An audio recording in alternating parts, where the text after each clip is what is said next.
Hey, ¿qué tal? ¿Cómo estás? Bienvenido a otro martes de Desayuno con Biblia. Es como siempre digo, y hoy no es menos, es un placer poder estar nuevamente aquí contigo, disfrutando de la lectura bíblica y por supuesto de una buena taza de café. Así que si estás preparado, vamos a entrar en batalla, porque hoy toca un texto. Wow, realmente apasionante. Así que, bueno, pues mientras vas a por tu Biblia y la abres, te voy a dar un tiempito y mientras que acudes a por tu Biblia, pues saludo también a los hermanos y hermanas que nos ven desde otros lugares, que nos están viendo no solamente desde nuestra iglesia y de aquí en Denia, Montesión, sino que nos ven desde Guatemala también y desde otros lugares de España. Así que, bueno, pues bienvenidos. Es un placer poder estar creando comunidad en torno a la palabra del Señor. Así que es genial poder compartir contigo estas lecturas sobre el Evangelio de Marcos. Así que bueno, como ya entiendo que tienes tu Biblia, pues ábrela por favor por el capítulo 5 de Marcos y vamos a hacer lectura. Vamos a hacer hoy, no vamos a leer todo el capítulo, sino que vamos a leer del versículo 1 al versículo 20 y vamos a estar comentando algunas cosas. Recuerda, no es un estudio bíblico, por eso pues no nos adentramos en ciertas cosas sobre la exégesis o sobre la teología, sino que, y esto lo he repetido muchas veces, pero si te has unido hoy nuevo, pues para que lo sepas, estamos viendo aspectos relevantes de la persona del Señor Jesús. Así que dicho esto, ponte cómodo, ponte cómoda, tú puedes estar tomando tu cafecito, yo lo dejo acá para un poco más tarde, que casi siempre se me enfría, pero me lo tomaré. Vamos a leer el capítulo 5, versículos 1 al versículo 20 de Marcos. Y dice así la palabra del Señor. Vinieron al otro lado del mar, a la región de los Gadarenos, y cuando salió él de la barca, enseguida vino a su encuentro de los sepulcros un hombre con un espíritu inmundo, que tenía su morada en los sepulcros, y nadie podía atarle, ni aun con cadenas, porque muchas veces había sido atado con grillos y cadenas, pero las cadenas habían sido hechas pedazos por él y desmenuzados los grillos, y nadie le podía dominar. Y siempre, de día y de noche, andaba dando voces en los montes y en los sepulcros e hiriéndose con piedras. Cuando vio pues a Jesús de lejos, corrió y se arrodilló ante él y clamando a gran voz dijo: ¿Qué tienes conmigo, Jesús, hijo del Dios Altísimo? Te conjuro por Dios que no me atormentes. Porque le decía: sal de este hombre, espíritu inmundo. Y le preguntó: ¿cómo te llamas? Y respondió diciendo: Legión me llamo, porque somos muchos. Y le rogaba mucho que no los enviase fuera de aquella región. Y estaba allí cerca del monte un gran hato de cerdos paciendo. Y le rogaron todos los demonios, diciendo: envíanos a los cerdos para que entremos en ellos. Y luego Jesús les dio permiso, y saliendo aquellos espíritus inmundos entraron en los cerdos, los cuales eran como 2000, y el hato se precipitó en el mar por un despeñadero, y en el mar se ahogaron. Y los que apacentaban los cerdos huyeron y dieron aviso en la ciudad y en los campos y salieron a ver qué era aquello que había sucedido. Vienen a Jesús y ven al que había sido atormentado del demonio y que había tenido la legión sentado, vestido y en su juicio cabal. Y tuvieron miedo. Y les contaron los que lo habían visto, cómo le había acontecido al que había tenido el demonio, y lo de los cerdos, eso es importante. Y comenzaron a rogarle a Jesús que se fuera de sus contornos. Al entrar Jesús en la barca, el que había estado endemoniado le rogaba que le dejase estar con él.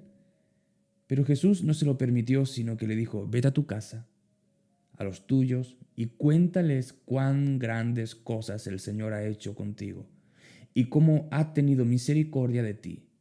Y se fue y comenzó a publicar en Decápolis cuán grandes cosas había hecho Jesús con él. Y todos se maravillaban. Hasta aquí el texto de hoy, porque es muy denso y tiene una gran enseñanza y por supuesto vamos a ver cosas del Señor Jesús impresionantes para el día de hoy también. Dice que vinieron del otro lado del mar a la región de los Gadarenos. Como todos sabemos, el martes pasado estuvimos hablando de Jesús en la tormenta, cuando Jesús estaba en pleno ministerio y Jesús le dice, lo podemos ver en el versículo 35 del capítulo 4, dice, pasemos al otro lado. Y no voy a explicar lo que ya estuvimos hablando el martes pasado, pero Jesús le dice a sus discípulos, pasemos al otro lado. Y seguramente se dirigían a esta región. Y se desató esta gran tormenta en el mar y los discípulos pudieron experimentar la salvación del Señor. Bien, ahora dice Marcos que ya llegaron al otro lado, a la región de los Gadarenos. Y esta región supuestamente era una región donde habitaban muchos gentiles. Esto lo sabemos porque los judíos no apacentaban cerdos, sino que el cerdo para el judío era un animal inmundo. Entonces ellos no apacentaban cerdos, no era un trabajo, era más bien el trabajo de gentiles, ¿no? Una idea de que pues Jesús había entrado en una zona gentil. Se había acercado quizá pues para también predicar el evangelio allá. Y dice que cuando Jesús sale de la barca, enseguida vino a su encuentro de los sepulcros, y aquí tenemos que analizar algo.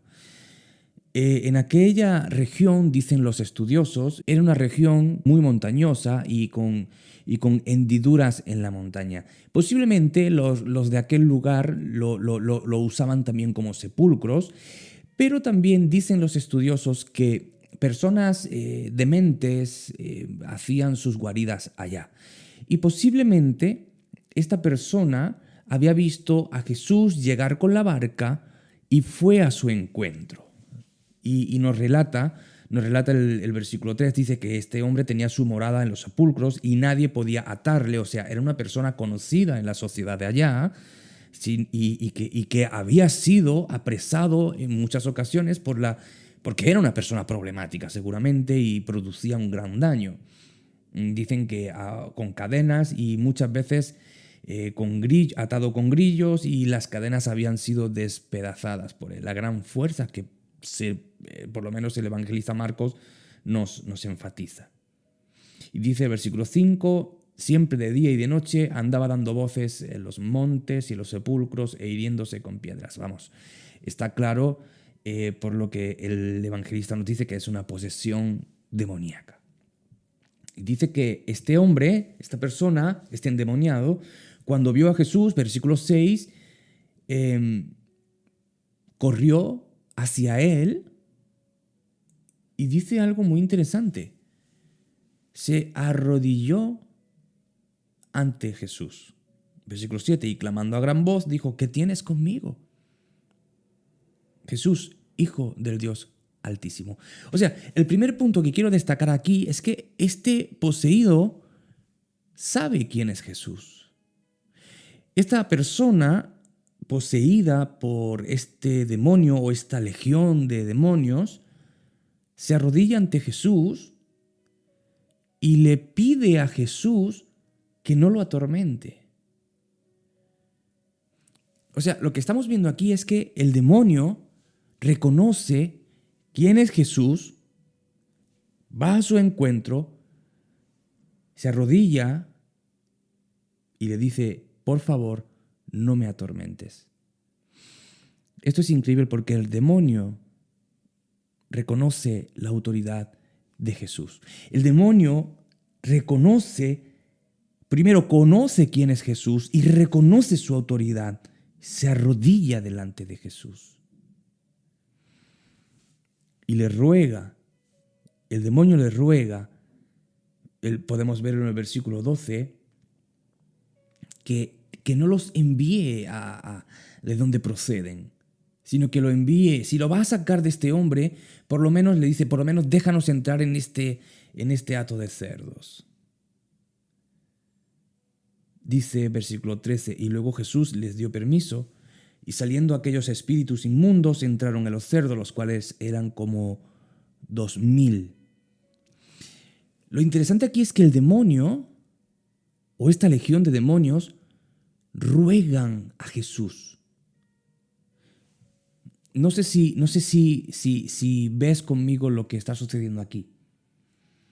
Satanás, los demonios, están sometidos bajo la autoridad del señorío de Cristo.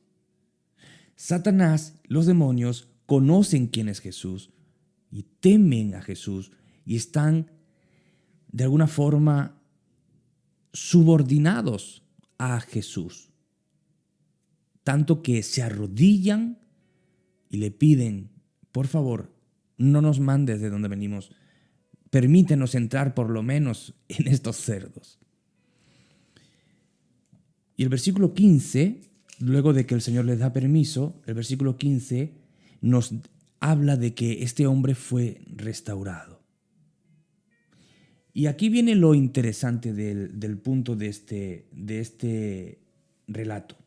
Dice que los que lo apacentaban, versículo 14, los que apacentaban los cerdos por aquella región, o los cerdos que habían sido despeñados en el mar, huyeron y dieron aviso en la ciudad y en los campos y salieron a ver qué era aquello que había sucedido. O sea, ellos, después de haber visto lo que sucedió con los cerdos, que una persona con 12 discípulos ha llegado al lugar, este endemoniado ha ido donde está Jesús y todos los cerdos han salido despavoridos, aquí ha pasado algo. Ellos pensaban, aquí ha pasado algo porque esto no es normal. La llegada de este hombre ha hecho que todas estas cosas sucedan. Y se fueron corriendo, dice, y dieron aviso en la ciudad. Fueron a la ciudad, fueron a los campos, dando aviso, versículo 14, y todo el mundo de aquella región salió, versículo 15, a ver qué había sucedido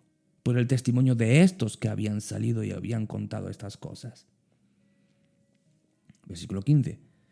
Vienen a Jesús y ven al que había sido atormentado del demonio, que había tenido la legión, sentado, vestido y en su juicio cabal.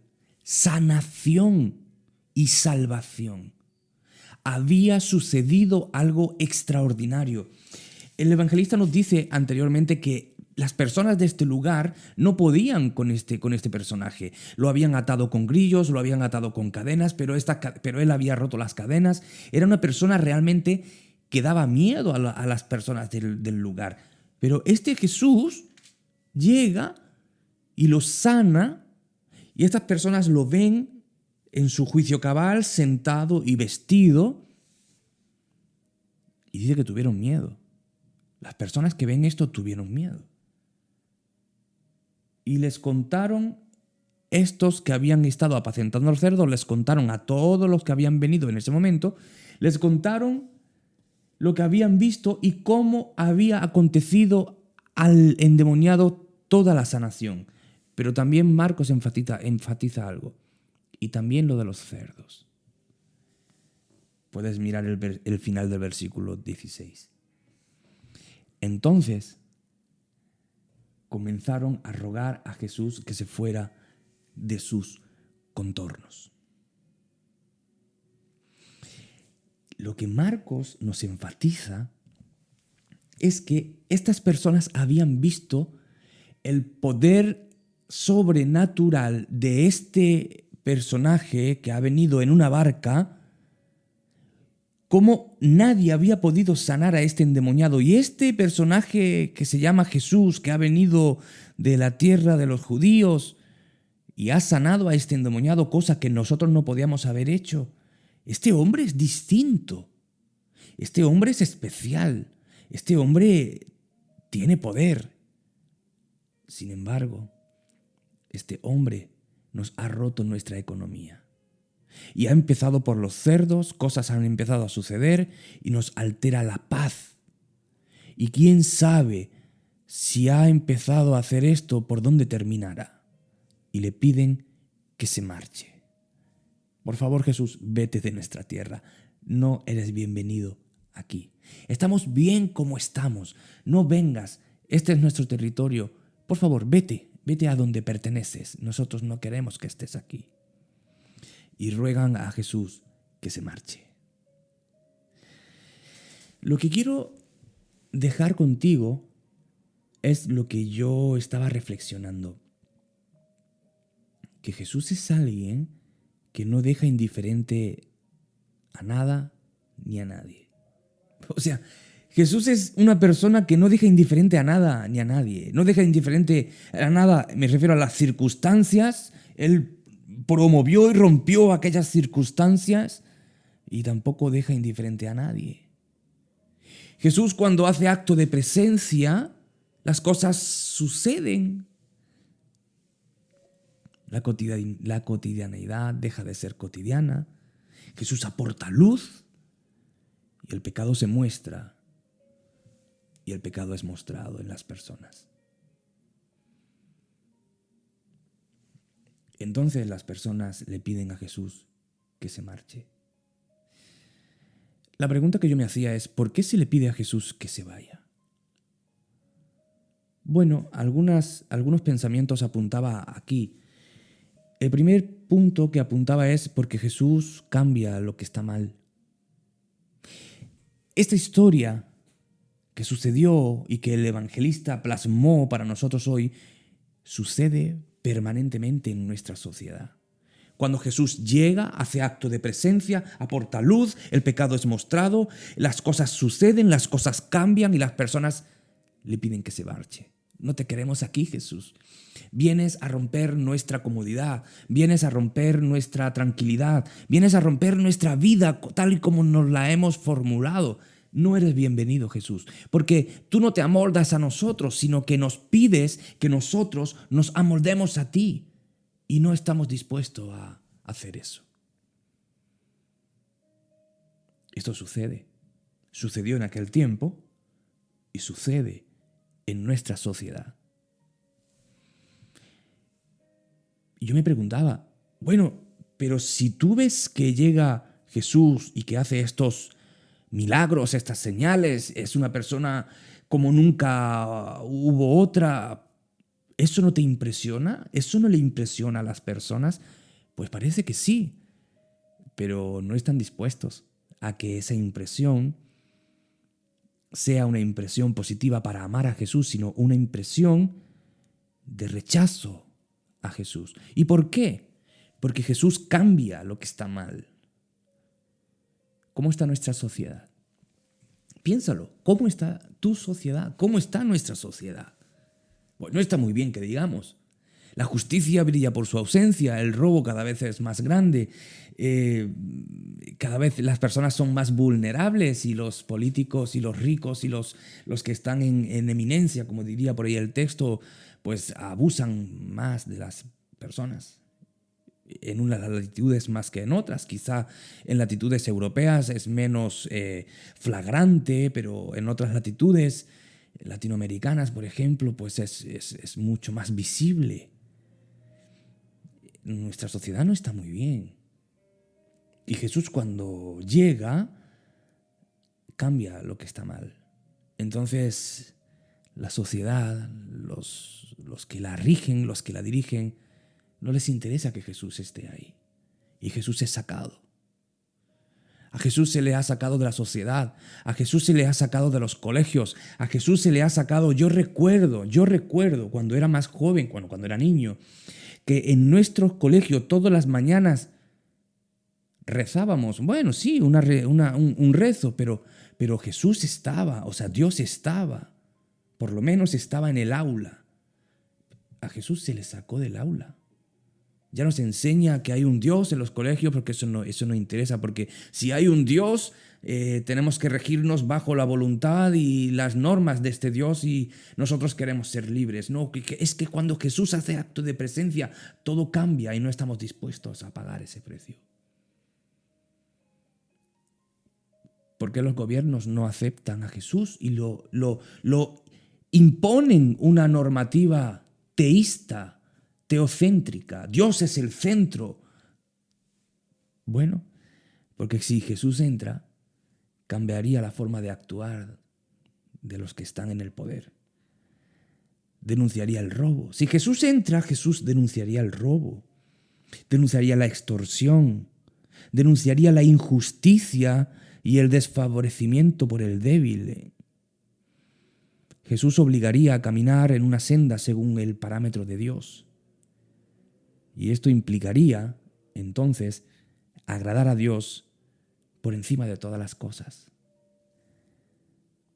Y aquí hay un problema. Es que el hombre solamente quiere adorarse a sí mismo. En este pasaje lo que vemos es la locura. En este pasaje vemos la locura del hombre que le pide a Dios que se marche de sus vidas. Y como digo aquí, es una locura. El hombre pidiéndole a Dios, vete. Y es una locura porque Dios es el creador. Dios es el dueño de todo. Dios es el dueño de todo, porque Dios lo ha creado todo. Y el hombre que se cree Dios, un Dios en sí mismo, le pide al Creador que se vaya.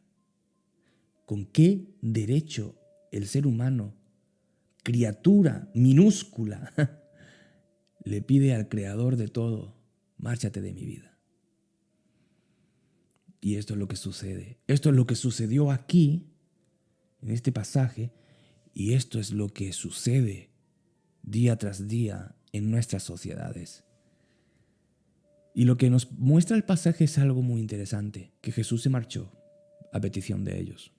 Jesús, aunque se marchó, le dijo a esta persona que fue sanada, que fue restaurada, vete a tu casa y cuenta a los tuyos cuán grandes cosas ha hecho el Señor contigo y cómo ha tenido misericordia de ti. Qué impresionante el amor de Dios, el amor de Jesús. Jesús se marcha de los contornos de ellos porque ellos le pidieron, no te queremos aquí, Jesús, ok, me voy.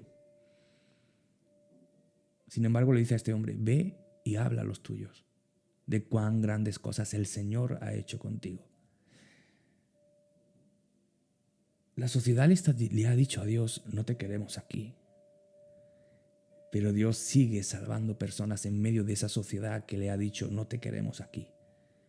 Gracias Dios porque sigues salvando. Gracias Dios porque en medio de esa sociedad me salvaste, te salvó. Gracias porque el Señor se marchó de la sociedad que le sacó, pero sigue salvando gente dentro de esa sociedad. Y lo interesante es que un día Jesús va a regresar a este mundo, a esta sociedad que lo ha sacado, y va a hacer justicia. Y dice que toda rodilla se doblará ante Dios. Toda rodilla se doblará ante Dios. Incluso los demonios, como hemos visto que hicieron aquí, se arrodillan ante la majestad, la soberanía, la potencia de Dios. Y dice que este hombre se fue, versículo 20, y comenzó a publicar en Decápolis cuán grandes cosas había hecho Jesús con él. Y todos se maravillaron. El evangelio expandiéndose. El evangelio expandiéndose. Jesús, vete de nuestros contornos. Ok, me voy. Pero el Señor deja personas para que sigan contando las maravillas que Dios ha hecho. ¿No te parece fascinante la actuación de Jesús? Él no obliga. ¿Podría hacerlo? Por supuesto, es Dios, es creador, es soberano, tiene todo el control, tiene todo el poder. Él no obliga, Él deja libertad a las personas. Personas que han visto de Él, personas que han comprobado de Él y personas que han decidido libremente, vete de nosotros, no te queremos aquí. Un día Jesús volverá, ya no sentado como un pollino, como cuando Jesús entró en Jerusalén, sino vendrá como rey glorioso y vencedor en un caballo que simboliza realeza, fuerza, victoria. Y eso es lo que estamos esperando los cristianos, y eso es lo que estamos esperando, ese día en que aparezca el Salvador, el juez justo de toda la tierra, y haga justicia, y ahí se hará lo que el Señor habló en el Sermón del Monte. Bienaventurados los que tienen hambre y sed de justicia, porque ellos serán saciados. El Señor hará justicia a todos aquellos que le rechazaron, a todos aquellos que, como Pablo dice en Romanos capítulo 1, que detuvieron la justicia de Dios con la injusticia de ellos, habiendo conocido, habiendo visto, habiendo sabido, sabiendo quién es Dios, no le importó, sino que le dijeron, vete de aquí, no te queremos. La locura, como digo aquí, la locura del hombre que le pide a Dios que se marche de sus vidas. Y esto sigue sucediendo en nuestros días. La pregunta es, ¿qué estamos haciendo? Porque Jesús como de la misma manera que mandó a este endemoniado, a esta persona cuando ya fue sana, le dijo, ve y anuncia. Eso es lo que tú y yo tenemos que hacer como discípulos de Jesús. Ir y anunciar en una sociedad que ha sacado al Señor de sus vidas, que no le interesa, porque cuando Jesús hace acto de presencia, Jesús cambia las cosas y la gente no quiere ser cambiada. Estamos bien como estamos bien en este estado de bienestar que nosotros nos hemos creado. Porque si Jesús se implanta, entonces tenemos que adorarle, tenemos que servirle, y nosotros solamente queremos servirnos a nosotros mismos. Tú y yo estamos en esa sociedad, una sociedad que ha echado a Dios de sus vidas, pero estamos para dar luz de ese Jesús que cambia vidas. ¿Cómo estamos haciendo el trabajo? ¿Cómo estamos haciendo la misión? Somos seguidores de ese Jesús que va a volver un día, ese Jesús que está cada vez más cerca su venida. Que esta palabra nos ayude a por lo menos reflexionar acerca de nuestro entorno y a recobrar ánimo de que ese Jesús todavía sigue cambiando vidas. Te cambió a ti, me cambió a mí, sigue cambiando las vidas de aquellas personas que lo escuchan. Jesús no deja indiferente a nadie, como he dicho antes. O le sigues o le pides que se vaya, pero no te deja indiferente. ¿Has conocido a ese Jesús? ¿De qué forma cambió tu vida? Porque no es posible tener un encuentro con ese Jesús y permanecer de la misma forma. O le amas y le sigues, o le odias y lo echas de tu vida. Pero la persona de Jesús, el mensaje de Jesús, las acciones de Jesús, como estamos viendo en el Evangelio, no dejan indiferente a nadie. Y este es el Jesús que estamos descubriendo o redescubriendo en estas lecturas. Que el Señor te hable, sea quien seas, si llevas conociendo al Señor por años o si recientemente estás conociendo al Señor. Este Jesús es real, sigue haciendo obras como las que se pronuncian acá, sigue transformando vidas, sigue transformando sociedades. Cuando Jesús entra, transforma. Que podamos reflexionar en esta semana en este Jesús que tenemos, en este pasaje, donde los demonios le respetan inclusive. Mira qué curioso, como última enseñanza. Inclusive los demonios reconocen su soberanía, su autoridad. Pero el ser humano no lo reconoce. Para meditar en esto. Que el Señor te bendiga en esta semana. Que puedas compartir en esta semana. Pidámosle al Señor que nos dé oportunidades de compartir este evangelio con personas que no le conocen. Pídele al Señor que te dé oportunidades para compartir el Evangelio con personas que no lo conocen. Que te ponga delante de ti esas personas. Yo sé que estamos en tiempos de COVID, yo lo sé, pero el Señor sabe hacer las cosas. Y Él puede hacer en su creatividad que de alguna forma puedas compartir su palabra con alguien, sea como sea. Pidámosle eso al Señor. Que el Señor nos bendiga, que sigamos recobrando estas imágenes de Jesús y que sigamos deleitándonos en nuestro Señor y Salvador. Que tengas feliz semana. Chao, chao.